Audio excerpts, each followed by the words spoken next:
The last time anyone saw Leo Vargas, he was walking into the 7-Eleven on the corner of Maple and 3rd. That's not where the weirdness started, but it's where the timeline gets fuzzy, and that's the part the police kept coming back to. They had him on camera buying a bag of Cool Ranch Doritos and a can of Arizona iced tea at 11:14 p.m. Then he walked out, crossed the parking lot, and stepped behind the dumpster. That's the last frame.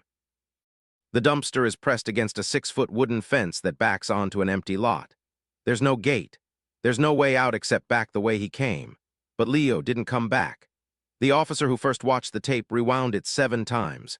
She told me later that she kept waiting for a glitch, a skipped frame, something that would explain how a 26-year-old man could just dissolve into a 3-foot gap between a trash bin and some rotting fence planks. I knew Leo better than almost anyone. We'd been friends since middle school, bonded over bad horror movies and worse decisions. He was the kind of person who always showed up 10 minutes early and never forgot your coffee order. He had a nervous habit of cracking his knuckles constantly, a sound like small twigs snapping, and he did it so often that the skin over his joints had developed these pale, hard calluses. That's the detail that sticks with me. That sound. A dry, brittle click, click, click, following him everywhere like a tiny metronome of anxiety. The thing about Leo is that he was going through something. I don't know what. He never told me, and I think that might be the part that haunts me most. For about 2 months before he vanished, he'd started closing himself off. He stopped answering texts. He quit his job at the print shop without giving notice. His roommate said he'd started sleeping on the living room floor, fully dressed with his shoes on. When asked why, Leo just said the bedroom felt too crowded.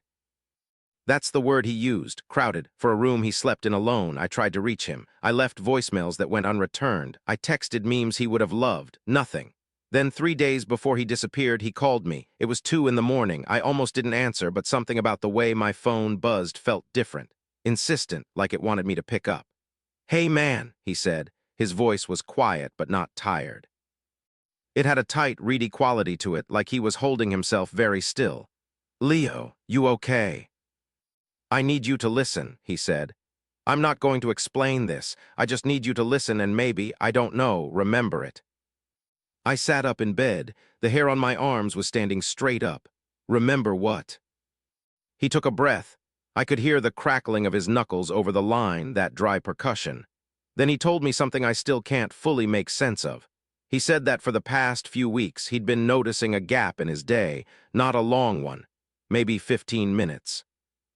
He'd be doing something, washing dishes, driving, brushing his teeth, and then he'd blink and find himself in a different position, different part of the room. Once he was in the shower and he blinked and he was standing in the hallway, soaking wet, holding the shower curtain in his hands. He said this wasn't the scary part. The scary part was what he felt during the gap, not nothing. He felt observed. He said it felt like a magnifying glass floating behind his head, focusing heat on the back of his neck. And there was a sound, he said, a sound that played on loop, a voice, low and playful like a parent talking to a baby, but not in any language he recognized. I asked him if he'd seen a doctor. He laughed, and it wasn't a good laugh. It was a wet, flat thing. He told me he'd gone to a neurologist who found nothing. He'd seen a therapist who prescribed him sleep medication. He'd even gone to a priest who had turned pale and told him not to come back. "The priest looked scared, Mike," Leo said. "The priest looked at me like I was the thing." Then he went quiet. I could hear him breathing, and underneath the breathing I heard something else. A faint rhythmic noise, like someone tapping a table with a fingernail. 1, 2, 3, 4, 1, 2, 3, 4. "Leo, where are you right now?" He didn't answer for a long time. Then he said, "I'm in my apartment." "Is someone with you?" Another pause. The tapping continued, but it got faster. And then Leo whispered something I'll never forget. He said, "I think they live in the gaps." The line went dead. I called back 11 times, straight to voicemail. I drove to his apartment, but the lights were off and no one answered the door. The next morning, I went to the police. They didn't take me seriously until his roommate confirmed he hadn't come home. Then they checked the 7-Eleven footage, and that was it. That was all they had. I didn't let it go. I couldn't. I started obsessing. I read every online forum about disappearances, every Reddit thread, every missing persons case that ended with someone walking into a blind spot and never walking out. I found a pattern, not a big one, but it was there if you looked hard enough. In almost all of these cases, the person had reported something strange beforehand. Often they had complained about missing time, small gaps, 15 seconds, a minute, the kind of thing you could brush off as forgetfulness. They'd all described a feeling of being watched, and a few of them, just a few, had mentioned a voice, low and playful, like a parent talking to a baby. I started going to the 7-Eleven, not every night, but often. I'd buy a coffee and stand in the parking lot staring at that dumpster, that fence, that impossible geometry. I'd try to imagine the walk Leo took, step out the sliding glass doors, left turn, past the air pump, around the corner, behind the dumpster, and then where? One night, about 2 weeks after he vanished, I did something I still don't fully understand. I didn't plan it. I was standing there holding my coffee and I felt a pull. Not a physical one, more like an invitation, a whispered suggestion. I walked toward the dumpster. The air around it was colder. That made sense, the metal, the shadow, but the cold felt specific. It had texture. It pressed against my skin like damp fabric. I stepped behind the dumpster. The fence was right there, exactly like in the video. Rotting wood, weeds growing through the gaps. The space was maybe 2 feet wide. I stood there, my back against the dumpster, facing the fence. And that's when I heard it. Tapping, 1, 2, 3, 4, 1, 2, 3, 4. It came from the other side of the fence. I should have left. Every instinct told me to run, but I didn't. I put my hand on the fence. The wood was soft, spongy with rot. I pressed my eye to a knothole. On the other side was the empty lot. Overgrown grass, a broken shopping cart, nothing else. Then the tapping stopped, and a voice said very clearly from inches away on the other side of the wood, "I see you."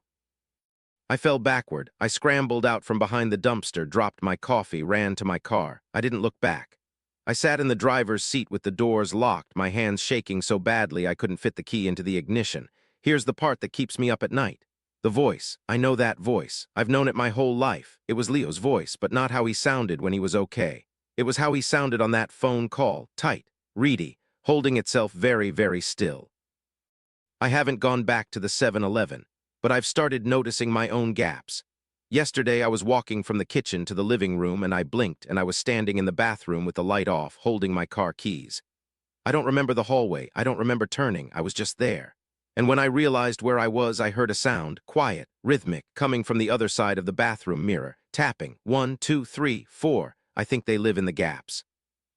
And I think they've started to notice me. I don't know how much time I have left. I don't know how to stop it. All I can do is tell you this. Write it down. Record it.